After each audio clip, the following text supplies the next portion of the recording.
इसको समझना थोड़ा कि गुरुजी बार बार बोलते हैं कि मंदिर में जाकर जल चढ़ाओ, मंदिर में जाकर पूजन करो, मंदिर में जाकर पशुपति व्रत करो, मंदिर में जाकर आराधना करो, मंदिर में जाकर भगवान शंकर को बेलपत्र चढ़ाकर खाओ, मंदिर में जाकर दुर्वा चढ़ाकर खाओ, मंदिर में जाकर भगवान को जल समर्पित करो।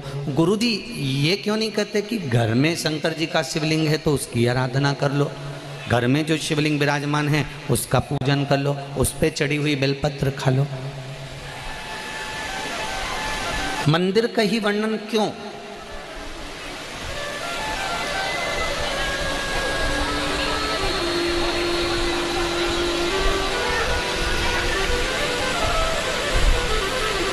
एक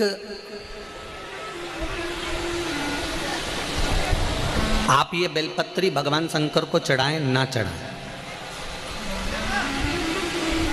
आप पुष्प भगवान शंकर को चढ़ाएं ना चढ़ाएं, आप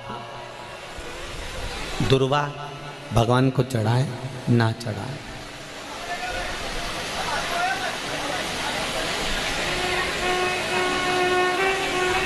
मंदिर में जो शिवलिंग होता है, मंदिर के अंदर जो शंकर भगवान का शिवलिंग होता है वो स्थिर होता है, और घर में जो शिवलिंग है वो स्थिर है क्या? उसको तो तुमने उठाया, उठा के थाली में रखा, स्नान कराया, वापस बिठा दिया।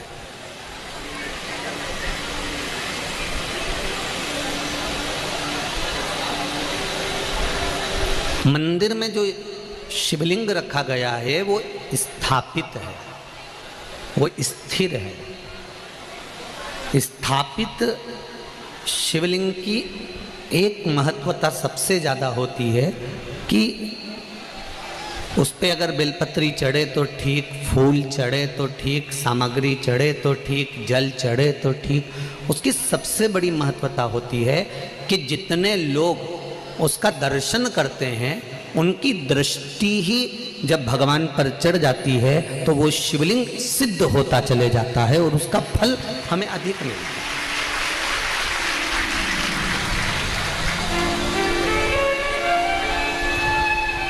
उसका फल हमको अधिकता में प्राप्त होता है। अब घर में जो शिवलिंग है, घर में जो शंकर भगवान का शिवलिंग है छोटा सा, उस पर कितने लोग दर्शन कर रहे हैं? आपने कर लिया, पति ने कर लिया, बच्चों ने कर लिया, या घर में जो सास ससुर हैं, परिवार है, कुटुंब है, उसने दर्शन कर लिया, या आपके कोई मेहमान आ गए, आपके कोई रिश्तेदार आ गए तो उन्होंने दर्शन कर लिया। समझ लेना जरा अच्छे से हो। अब घर के शिवलिंग पर परिवार वाले ही दर्शन कर रहे हैं, परिवार के लोग ही उसको दर्शित हो रहे हैं, दर्शन कर रहे हैं, पूजन कर रहे हैं। पर मंदिर का जो शिवलिंग होता है, कोई ज़रूरी नहीं है कि सब जाकर बेलपत्र चढ़ाएंगे, सब जाकर फूल चढ़ाएंगे, सब जाकर चावल चढ़ाएंगे, या एक लोटा जल सब जाकर चढ़ाएंगे। अगर मंदिर का दरवाज़ा खुला हुआ है और मंदिर के बाहर से भी कोई निकल कर जा रहा है, मंदिर उसको मालूम है कि यहाँ मंदिर है, और उसकी ये मुख, उसका ये चेहरा मंदिर की ओर भी मुड़ गया। भले गाड़ी चढ़ा रहा था, गाड़ी चलते हुए जा रही थी, भले उसको शिवलिंग दिखा ना दिखा, पर उसका चेहरा मंदिर की ओर मुड़ा तो उसकी दृष्टि का प्रसाद भगवान को चढ़ चुका था, भगवान उसको स्वीकार कर चुका।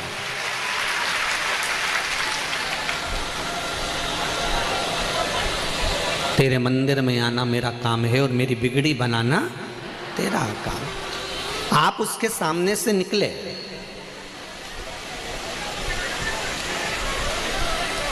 आप उसकी चौखट पे से निकले और उसके सामने उसकी चौखट से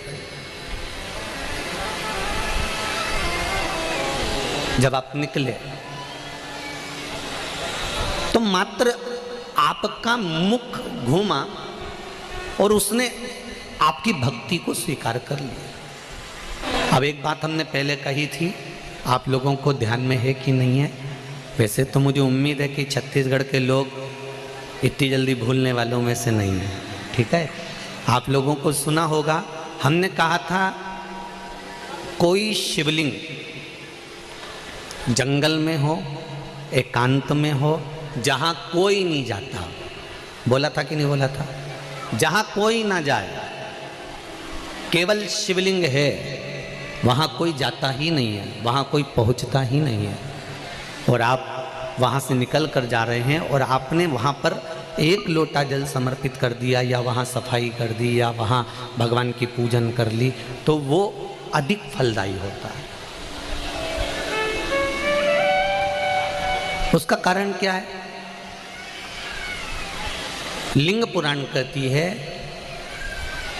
घर में जो शिवलिंग है उस शिवलिंग से ज़्यादा बलवान होता है मंदिर का शिवलिंग। मंदिर के शिवलिंग से ज़्यादा बलवान होता है तीर्थ क्षेत्र का शिवलिंग।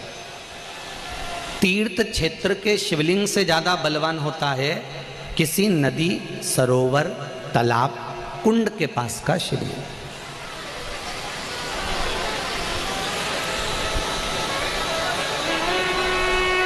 नदी, तालाब, कुंड के पास के शिवलिंग से ज़्यादा बलवान होता है वन में, एकांत में, जंगल में, पहाड़ पर्वत पर, कोई शहर से दूरी पर, गुप्त स्थान पर कोई शिवलिंग है, वो बलवान होता है।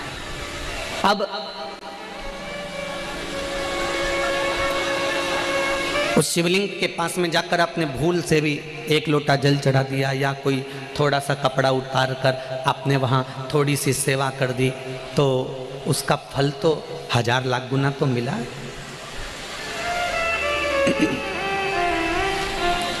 महाभारत की एक कथा है,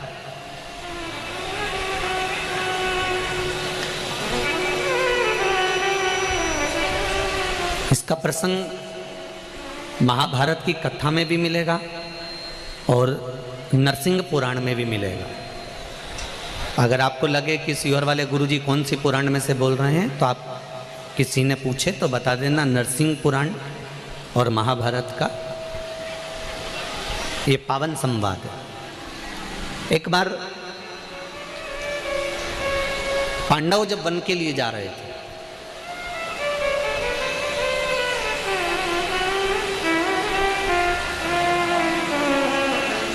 और पांडव जब वन के लिए जा रहे हैं, पांडव वन की ओर प्रवेश कर रहे हैं, कुछ दिन पांडवों को वन में घूमते घूमते निकल गए।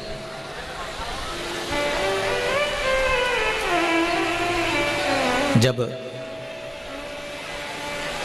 पांडव वन में घूमते घूमते निकल गए तो द्रौपदी एक पात्र लेकर जल भरने के लिए जा रही थी।